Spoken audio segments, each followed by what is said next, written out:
ரிஷபராசி நண்பர்கள் அனைவருக்கும் வணக்கம். அக்டோபர் மாதம் நன்மைகள் அதிகம் நிறைந்த மாதமாக இருக்கின்றது. மாதத்தின் முதல் பகுதியில் ராசிநாதன் சுக்கிரன் சொந்த வீட்டில், அதை தாண்டி மூல திரிகோண வலுவில் இருக்கின்றார். எப்பொழுதுமே ஒரு கிரகம் உச்சம் அடைவதை விட மூல திரிகோண வலுவில் இருப்பது மிகவும் ஒரு சிறப்பான நிலை. ஒரு கிரகம் ரொம்ப கம்ஃபர்டபுளா இருக்கக்கூடிய நிலையைத்தான் மூல திரிகோண வலு அப்படின்னு நம்ம சொல்றோம். அதே நேரம் ராசிநாதன் சுக்கிரன் கடன் நோய் எதிரியை குறிக்கக்கூடிய 6ஆம் வீட்டில் இருக்கின்றார். 6ஆம் வீடு தான் சுக்கிரனுக்கு மூல திரிகோண வீடு, உங்களுடைய ராசிக்கு.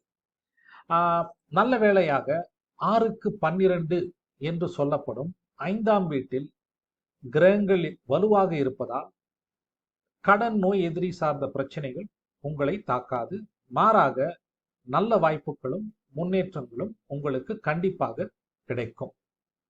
மாதத்தின் 2வது பகுதியில் ராசிநாதன் 7ஆம் வீட்டிலிருந்து தன் வீட்டை நேராக பார்க்க போகின்றார். எப்பவுமே ஒரு கிரகம் தன்னுடைய வீட்டை 7ஆம் பார்வையாக, அதாவது நேராக பார்க்கும்போது அந்த வீடு, பார்க்கப்படுகின்ற வீடு வலுப்படும். உங்களுக்கு ராசியை குறிக்கக்கூடிய ரிஷப ராசி வலுப்பட போகின்றது. இதனால உங்களுடைய தன்னம்பிக்கைக்கு குறைவு இருக்காது, ரொம்ப ஜாஸ்தியாவே இருக்கும். எந்த பிரச்சனை வந்தாலும் அதை ஹேண்டில் செய்யக்கூடிய ஒரு மனோபாவம் இருக்கும். பிரச்சனை வந்தா நம்ம பார்த்துக்கலாம் அப்படின்னு நீங்க நினைப்பீங்க. புதிய வாய்ப்புகளும் முன்னேற்றங்களும் உங்களுக்கு கண்டிப்பாக கிடைக்கும். அது திருமணம், வேலை, தொழில், இன்கிரிமெண்ட் கிடைப்பது போன்ற எதுவாக வேண்டுமானாலும் இருக்கலாம். அது உங்களுடைய சுயஜாதகத்தை பொறுத்தது. குறைந்தபட்சம் உங்களுக்கு தன்னம்பிக்கை அதிகமாக இருக்கும். ஓகே, முந்தைய காலகட்டங்களை கம்பேர் செய்யும் போது நீங்களே அதை உணரப் போகின்றீங்க. மாதத்தின் 2வது பகுதி உங்களுக்கு கிடைக்கக்கூடிய தன்னம்பிக்கை கண்டிப்பா ஜாஸ்தியா இருக்கும். அதை பயன்படுத்தி முன்னேறுங்கள். கிடைக்கும் நல்வாய்ப்பையும் நன்றாக பயன்படுத்தி கொள்ளுங்கள். சரிங்களா? அதே நேரம் மாதத்தின் 2வது பகுதியில 6ஆம் வீட்டில் புதன் இருக்க போறார், அதுக்கப்புறம் சூரியன் இருக்க போறாங்க. இதனால மேலதிகாரி, தந்தை இவர்களுடன் கருத்து வேறுபாடு, பிரச்சனைகள் வருவதற்கும் வாய்ப்பு இருக்கு. ஓகே, பூர்வீகம் சார்ந்த பிரச்சனையும் வருவதற்கு வாய்ப்பு இருக்கு. ஓகே, ராசிநாதன் வலுவாக இருப்பதால் பிரச்சனைகள் கட்டுக்குள் தான் இருக்கும். நான் முன்பே கூறியது போல உங்களோட கான்ஃபிடன்ஸ் ஜாஸ்தியா இருக்கும். எந்த பிரச்சனை வந்தாலும் அதை உங்களால் ஹேண்டில் செய்ய முடியும்.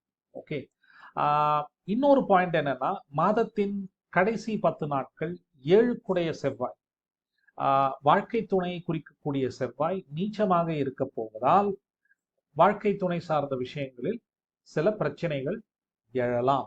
ஓகே, அதை கொஞ்சம் பொறுமையாக ஹேண்டில் செய்யுங்கள். ரிஷபராசி பெண் ரிஷபராசினருக்கு 7ஆம் வீடு செவ்வாய், கணவரை குறிக்கக்கூடிய கிரகம் செவ்வாய். அதனால ரிஷபராசி பெண் ராசியினருக்கு இந்த பாதிப்பு சற்றே அதிகமாக இருப்பதற்கும் வாய்ப்பு இருக்கு. ஓகே, நீங்க பொறுமையை ஹேண்டில் பண்ணுங்க. ஏன்னா ராசிநாதன் நன்றாகத்தான் இருக்கின்றார். ஓகே, 10 தேதியிலிருந்து குரு வக்கரமாக இருக்க போகின்றார், அதாவது பின்னோக்கி செல்வது போல் இருக்கக்கூடிய நிலை. அதனால கொடுக்கல் வாங்கலில் பிரச்சனைகள் எழலாம்.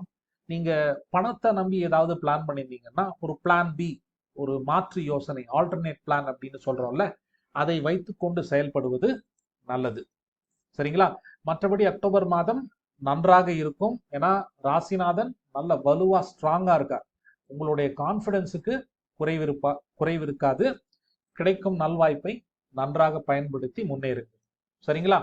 நன்றி, வணக்கம், வாழ்த்துக்கள்.